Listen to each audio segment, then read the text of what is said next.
প্রিয় শিক্ষার্থীবৃন্দ, আমি মোহাম্মদ আকবর হুসাইন। আমার ইউটিউব টিউটোরিয়ালে সবাইকে স্বাগতম।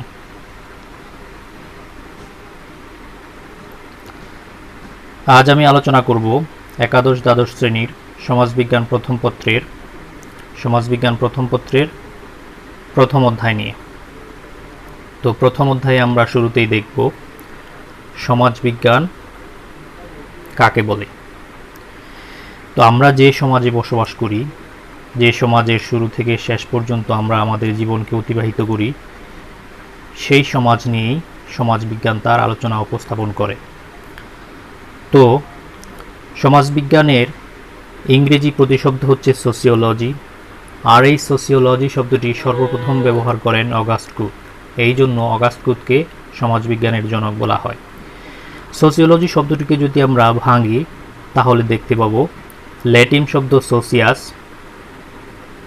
যার অর্থ হচ্ছে সঙ্গী বা সাথী। আর আমরা জানি সঙ্গী বা সাথী মিলেই যেহেতু সমাজ গঠিত হয়, তাই সোসিয়াস অর্থ আমরা বলবো সমাজ। আর আরেকটি শব্দ হচ্ছে গ্রিক শব্দ লোগোস, যার অর্থ হচ্ছে জ্ঞান বা বিশেষ জ্ঞান।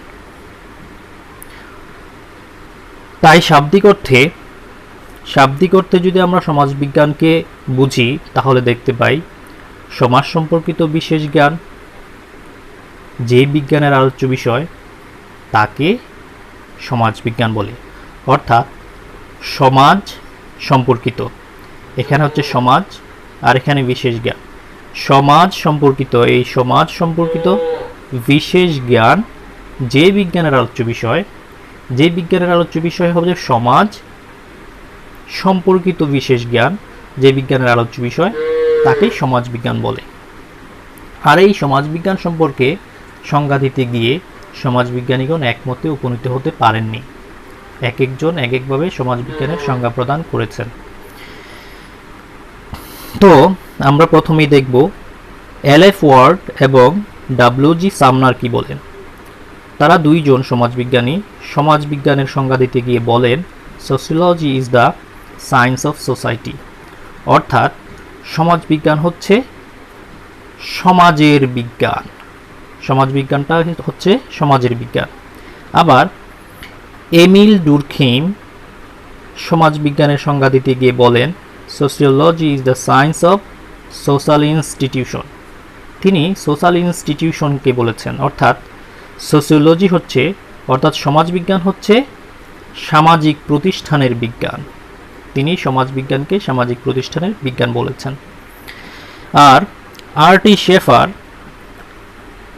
শেফার বলেন sociology is the systematic study of social behaviour and human groups.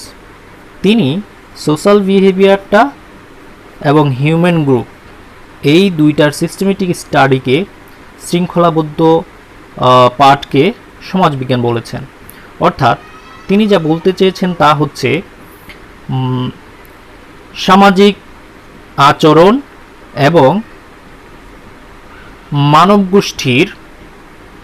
মানবগোষ্ঠীর শৃঙ্খলাবদ্ধ পাঠকেই তিনি সমাজবিজ্ঞান বলেছেন। সবশেষে আমরা দেখব যে আসলে সমাজবিজ্ঞানটা কি।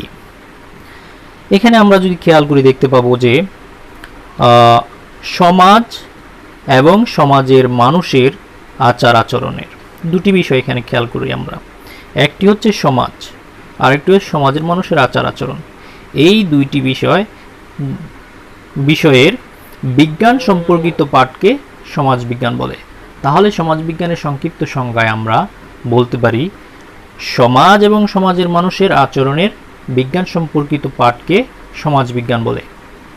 তাহলে আমরা দেখে নিলাম সমাজবিজ্ঞান এর সংজ্ঞা কি। তো আজ এ পর্যন্তই।